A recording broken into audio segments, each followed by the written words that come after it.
अस्सलाम वालेकुम नादरीन, आप यूट्यूब चैनल देख रहे हैं। मैं इमरान ख़ान हूँ। एक बड़ा अनफॉर्चुनेट दिन है। यहाँ पे रात के लेट नाइट मैं ये वीडियो रिकॉर्ड कर रहा हूँ। तफसीलात मैं आपके सामने रखता हूँ। कुछ चीज़ें मुझे मैंने इन्वेस्टिगेट की हैं, मुझे पता चली हैं, और कुछ चीज़ें हमें पहले से आइडिया था। अरशद शरीफ शहीद भाई की जब मैयत पाकिस्तान आई थी तो मैं उन लोगों में से था जिन्होंने अरशद शरीफ भाई को देखा था जब वो बॉक्स खोला गया था।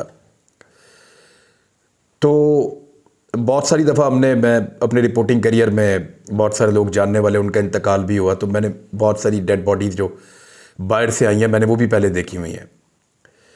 लेकिन मुझे चेहरे के ऊपर भी एक आधा निशान ऐसा जिस पे मुझे लग रहा था कि ये क्या है। दूसरा, होंठ जो हैं उनकी रंगत के हवाले से और कुछ और चीज़ों के हवाले से मुझे अजीब लग रहा था। और ये एक सवाल दिमाग में था कि क्या इसी तरह अरशद भाई का कत्ल हुआ जैसे कीनियन पुलिस बता रही है, इसी तरह शहीद किया गया।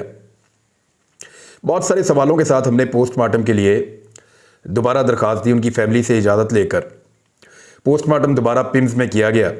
वो पोस्टमार्टम अरशद शरीफ शहीद की वालदा जो हैं वो बार बार मांग रही हैं, बार बार कह रही हैं कि मेरे बेटे का पोस्टमार्टम रिपोर्ट हमें दी जाए। पुलिस के पास जाते हैं तो वो नहीं देती, पिम्स के पास जाते हैं तो वो नहीं देती, इंतज़ामिया से बात करते हैं तो वो नहीं देते, तो वो पोस्टमार्टम रिपोर्ट नहीं दी जा रही। अरशद शरीफ शहीद भाई की जब तदफीन की गई, फैसल मस्जिद में उनकी नमाज जनाजा हुई, उससे एक दिन पहले उनकी पोस्टमार्टम उनका हुआ था पिम्स हॉस्पिटल में। और आपको पता है कि पोस्टमार्टम जब होता है तो डॉक्टर्स फौरी तौर पे रिपोर्ट बना देते हैं। और ये इतना हसास केस था कि हर तरह की एजेंसीज वहाँ पे हॉस्पिटल में मौजूद थी, हर तरह के लोग वहाँ पे मौजूद थे। इवन अरशद भाई के घर के ऊपर भी मुख्तलिफ एजेंसीज के लोग मौजूद थे, लगातार मौजूद रहे। नमाज जनाजा के वक्त भी वहाँ पे लोग मौजूद थे और तदफीन के वक्त भी लोग वहाँ पे मौजूद थे, क्योंकि एक बड़ा हाई प्रोफाइल केस है पाकिस्तान के अंदर जो हुआ है। कीनिया से एक सहाफ़ी शहीद होकर पाकिस्तान पहुँचे और उसका इल्ज़ाम जो है वो पाकिस्तान के ताकतवर हलकों के ऊपर लग रहा है, और पाकिस्तान की हुकूमत के साथ उनकी एक मुखालफत थी। फिर उनका ऐसे कत्ल हो जाना, पाकिस्तान में आना, तो एजेंसीज एक एक चीज़ को रिपोर्ट कर रही थी और देख रही थी। तो वो जो पोस्टमार्टम हुआ पाकिस्तान में, ये बिल्कुल मुमकिन नहीं था कि उस पोस्टमार्टम के बारे में एजेंसियों को इतला ना मिलती कि इस पोस्टमार्टम में क्या है। यानी मेरे पास कुछ लोग आए, उन्होंने आकर मुझे बताया कि बहुत करीब से अरशद शरीफ शहीद भाई को हिट किया गया है। यानी जैसे कीनियन पुलिस बता रही है कि गोली चली है दूर से, ऐसे गोली नहीं चली। ये अंधी गोली नहीं थी, ये बाकायदा उनको गोली मारी गई है। लेकिन पोस्टमार्टम रिपोर्ट प्रैक्टिकली आने से पहले मैं इसके ऊपर बिलीव नहीं करना चाहता। और बहुत सारे सवालात थे। ऐसा कुछ सुना कि अरशद भाई को पहले पकड़ा गया, उन पर टॉर्चर किया गया, बाद में उनको शहीद किया गया। ये बहुत सारी स्पेकुलेशंस थी।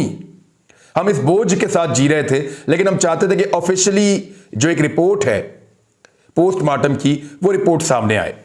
लेकिन आप गौर कीजिए कि एक हाई प्रोफाइल केस में, जिसमें सुप्रीम कोर्ट ऑफ पाकिस्तान को लिखता है मुल्क का वजीर आजम कि आप एक जुडिशल कमीशन बना दें, जिसमें पाकिस्तान के तहकीकाती इदारे चले जाते हैं कीनिया में तहकीकात करने के लिए, इतने हाई प्रोफाइल केस के अंदर पोस्टमार्टम रिपोर्ट को छुपा लिया जाता है और फैमिली को पोस्टमार्टम रिपोर्ट नहीं दी जाती। पोस्टमार्टम होने के लगभग 24 घंटे के बाद एक प्रेस कॉन्फ्रेंस होती है जिसमें DGISI और DGISPR दोनों मौजूद होते हैं। ये पाकिस्तान के सबसे बाखबर तरीन लोग हैं, लेकिन अपनी प्रेस कॉन्फ्रेंस में हमें ये लोग नहीं बताते कि अरशद शरीफ शहीद भाई का जो पोस्टमार्टम हुआ है पाकिस्तान में, उसमें उनकी 3 उंगलियों के नाखून गायब हैं, उसमें उनकी 2 उंगलियां टूटी हुई हैं, उसमें उनकी पसलियों के ऊपर चोटें लगी हुई हैं, उनकी कलाई के ऊपर चोटें लगी हुई हैं, और उनके जिस्म के मुख्तलिफ हिस्सों पर टॉर्चर के निशान हैं। और ये किस तरह कत्ल किया गया है, बहुत क्लोज रेंज से, ये सारी बातें हमें दोनों जर्नल्स उस प्रेस कॉन्फ्रेंस में नहीं बताते। अनफॉर्चुनेटली हो सकता है कोई स्ट्रेटजी हो जिसके तहत ये ना बताया गया हो, ताकि जब पोस्टमार्टम रिपोर्ट ऑफिशियली आए तो उसी वक्त सारे हकायक सामने आए। यानी मैं ये मानने को तैयार नहीं हूं कि 24 घंटे पहले एक पोस्टमार्टम हुआ था और डॉक्टर ने पोस्टमार्टम करने के बाद एक रिपोर्ट बनाई है। वो रिपोर्ट अब तक मंजरे आम पे तो नहीं आई। वालिदा मांग रही हैं, उनको भी नहीं दी जा रही। फैमिली के लोग बार बार तकाजा कर रहे हैं, नहीं दी जा रही। लगभग 12-14 दिन गुजर गए हैं, अब तक नहीं दी जा रही। अरशद शरीफ शहीद भाई का पोस्टमार्टम रिपोर्ट घर वालों को ना देने का एक मकसद ये भी हो सकता है कि वो दोबारा कब्र कुशाई करवा के पोस्टमार्टम ना करवा सकें, डिले करते जा रहे हैं ताकि बाद में डेड बॉडी निकाल के पोस्टमार्टम ज़्यादा वक्त गुजर जाए और वो ना करवा सकें और पहले वाली रिपोर्ट को फिर जैसे मर्जी कर दिया जाए। लेकिन अब ये चाल नहीं चल सकेगी क्योंकि चीज़ें सामने आ गई हैं। लेकिन इसके बावजूद मेरे दिमाग में एक सवाल उठता है और इस सवाल का जवाब DGISPR ही दे सकते हैं या DGIS ही दे सकते हैं कि अगले दिन जब उन्होंने प्रेस कॉन्फ्रेंस की तो क्या वाकई में उनको यह नहीं पता था कि अरशद शरीफ शहीद भाई के ऊपर टॉर्चर हुआ है और पोस्टमार्टम रिपोर्ट के अंदर ये चीज़ें मौजूद हैं? क्योंकि कामरान शाहिद साहब ने इसको डिस्क्लोज किया है इस क्लेम के साथ कि ये तस्वीर अरशद शरीफ शहीद भाई की ही हैं। देखिए, मैं जितना ये नैरेटिव बिल्ड कर रहा हूं, जो सारी चीज़ें आपके सामने रख रहा हूं, ये चीज़ें बहुत दफ़ा बहुत सारे लोगों ने हम तक पहुंचाने की कोशिश की हैं, लेकिन हम इन चीज़ों के ऊपर यकीन नहीं कर रहे थे। चीज़ों के ऊपर यकीन ना करने की जो सबसे बड़ी वजह थी, वो वजह यह थी कि हम चाह रहे थे कि ऑफिशियली पोस्टमार्टम रिपोर्ट आए और वो बताए। लेकिन क्या वाकई ये बात DGISPR और DGISI को नहीं मालूम थी कि एक दिन पहले जो पोस्टमार्टम हुआ है उसमें अरशद शरीफ शहीद भाई की बॉडी की क्या कंडीशन है? क्योंकि वो कीनियन पुलिस वाली जो स्टोरी थी उस प्रेस कॉन्फ्रेंस में उस पर इन्हिसार कर रहे थे। अगर आप उस प्रेस कॉन्फ्रेंस को पूरा निकाल कर सुने सवालों जवाबों के साथ और सारी चीज़ों के साथ, तो आपको पता चलेगा कि जो कीनियन पुलिस की स्टोरी थी, जो एक झूठ बोला था कीनिया की पुलिस ने, उसी पर इन्हिसार किया जा रहा था उस प्रेस कॉन्फ्रेंस में भी। यानी पाकिस्तान की गवर्नमेंट हो या पाकिस्तान के ताकतवर इदारे हों, वो सारे हमें ये कन्विंस करना चाह रहे थे, बल्कि पाकिस्तान के मीडिया को जो खबरें फीड की जा रही थी वो यही कहने की कोशिश तमाम लोग कर रहे थे कि अरशद शरीफ शहीद भाई का जो ये इंसिडेंट हुआ है ये हादसाती तौर पे हुआ है। बल्कि टीवी चैनल्स को ये हमने देखा कि एक दबाव के तहत वो ये कह रहे हैं कि हादसा, हमने देखा कि वो इसको हादसा करार देने की कोशिश कर रहे हैं टीवी चैनल्स, और इसको एक कत्ल या शहीद करने की एक कोशिश नहीं कह रहे। हालांकि अरशद शरीफ शहीद भाई जिन हालात में पाकिस्तान से निकले, जिन हालात में उनको UAE से निकलना पड़ा और जिस तरह उनकी डेड बॉडी वापस आई, उनका पोस्टमार्टम हुआ, उनके पोस्टमार्टम के बाद एक प्रेस कॉन्फ्रेंस हुई 24 घंटों के बाद। मेरा दिल नहीं मानता कि पाकिस्तान की इंटेलिजेंस एजेंसीज के इतने बड़े चीफ को इस बात का अंदाजा ना हो कि पोस्टमार्टम रिपोर्ट में क्या है। हाँ, ये हो सकता है कि उन्होंने किसी मसलहत के तहत या किसी मकसद के तहत उन्होंने ये उस वक्त चीज़ें ना बताई हों, वो भी ये सोच रहे हों कि चीज़ों को ऑफिशियल तरीके से चलना चाहिए। लेकिन ये जो एक चीज़ अगर उनकी तरफ से की गई है तो दुनिया टीवी ने उसको मद्देनज़र नहीं रखा। एक इंतहाई अनएथिकल है, बहुत गलत है जो हुआ है। यानी वो एक सहाफ़ी थे, एक बड़े शानदार जर्नलिस्ट थे और हमारे तो दिल के बहुत करीब थे अरशद शरीफ भाई, लेकिन उनकी फैमिली को बताए बगैर, उनकी फैमिली से इजाज़त लिए बगैर, उनको एतमाद में लिए बगैर उनकी बॉडी की तस्वीर एक टीवी चैनल ने दिखाई है। आप यहां से अंदाजा करें कितने दबाव में होगा वो टीवी चैनल। मेरी इंफॉर्मेशन के मुताबिक एक हुकूमती शख्सियत के पास ये पोस्टमार्टम रिपोर्ट पहुंच गई। उस हुकूमती शख्सियत ने पहले भी ये कहा है कि अरशद शरीफ शहीद जो हैं उनका वाकया एक हादसा नहीं था। राणा सनाउल्लाह साहब भी ये कह चुके हैं कि यह वाकया एक हादसा नहीं था और अरशद शरीफ शहीद की टारगेट किलिंग की गई है कीनिया में। ये राणा सनाउल्लाह साहब भी कह चुके हैं। एक हुकूमती शख्सियत के पास ये तस्वीर और रिपोर्ट्स आती हैं, वो हुकूमती शख्सियत सबूतों को अपने पास रखने के बाद मुबैना तौर पे एक टीवी चैनल के मालिक को फराहम करते हैं। उसके बाद वो एक दो सहाफ़ियों तक जाती है और फिर उस टीवी चैनल के ऊपर, एक टीवी चैनल के ऊपर कामरान शाहिद साहब इसको उनकी फैमिली से पूछे बगैर, उनको एतमाद में लिए बगैर इन तस्वीर को भी दिखा देते हैं और इसके ऊपर एक डिटेल के अंदर प्रोग्राम भी कर देते हैं। अब मैंने जो बाद में इंफॉर्मेशन ली है वो ये है कि उनके बच्चों को बाकायदा ये ऑनलाइन देखकर पता चला कि उनके वालिद को तशद्दुद करने के बाद कत्ल किया गया है। वो शदीद सदमे में हैं। उनकी जो अहलियाँ हैं उनको भी इसी प्रोग्राम के ज़रिए से पता चला, वो लोग भी बहुत सदमे में हैं।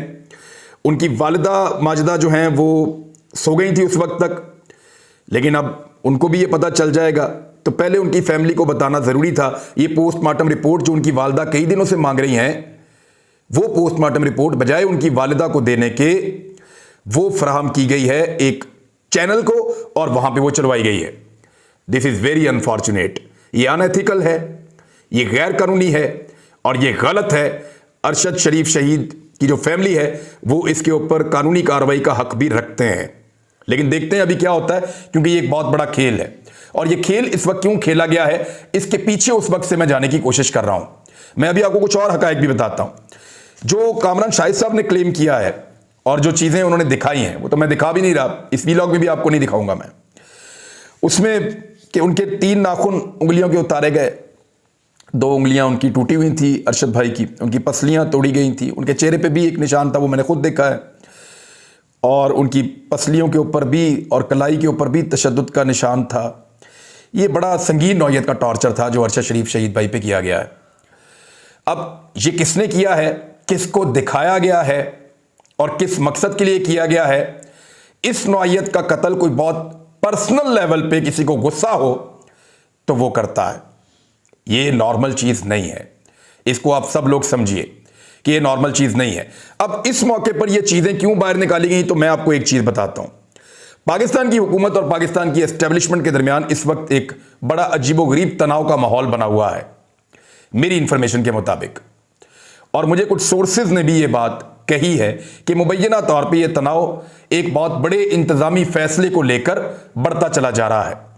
और इस तनाव की वजह से शहबाज शरीफ साहब बरतानिया भी गए हैं मियां नवाज शरीफ से मिलने के लिए। यानी वो कह रहे हैं कि मैं खाना खाना था दोपहर का, फैमिली की गपशप होनी थी, तो फैमिली की गपशप होनी है, खाना खाना दोपहर का। ओ भाई अपने खर्चे पे जाओ ना, मुल्क का वजीर आजम है, मुल्क के खर्चे के ऊपर मिस्र गया, मिस्र से आगे निकल गया, वहां जाके लंदन में मुलाकात कर रहा है, तो एक्चुअली सबको पता है कि ये क्या चल रहा है अंदर खाते। तो बहुत बड़ा इंतजामी फैसला है, उस इंतजामी फैसले में सबकी अपनी अपनी राय है, सारे अपनी अपनी गेम करना चाहते हैं। और इस वक्त एस्टेब्लिशमेंट और हुकूमत के अंदर एक रस्साकशी चल रही है। इस रस्साकशी के माहौल में हुकूमत की जानिब से इस चीज को लीक किया गया है जानबूझकर, ताकि वो कुछ अचीव कर सकें। अब आपको मेरे ख्याल में इतना कहने में ही समझ आ जाएगा कि रस्साकशी के इस माहौल में दूसरे फरीक के ऊपर दबाव बढ़ाने के लिए हुकूमत ने एक लीक की है। और मुझे जिसने इंफॉर्मेशन दी उसने कहा कि मुबैना तौर पे एक हुकूमती वजीर ने ये चीजें प्रोवाइड की एक टीवी चैनल के मालिक को, और वहां से फिर आगे ये सारा सिलसिला चला है, जो मेरे सोर्स ने मुझे बताई ये बात। तो अब खेल यहां तक पहुंच गया है अनफॉर्चुनेटली। लेकिन इस खेल के अंदर सारे एक बात भूल रहे हैं कि अरशद शरीफ शहीद भाई का खून जाया हम नहीं होने देंगे। कुछ लोग कह रहे हैं ये खौफजदा करने की कोशिश है। जब से ये इंसिडेंट हुआ वहां पे आदिल राजा साहब हैं जी, ये साबिक आर्मी ऑफिसर हैं, इन्होंने 2-3 ट्वीट कर दिए और वो मुझे लेकर कर दिए हैं, सलमान इकबाल को लेकर भी कर दिए। मैं आपको पढ़ के सुना देता हूं।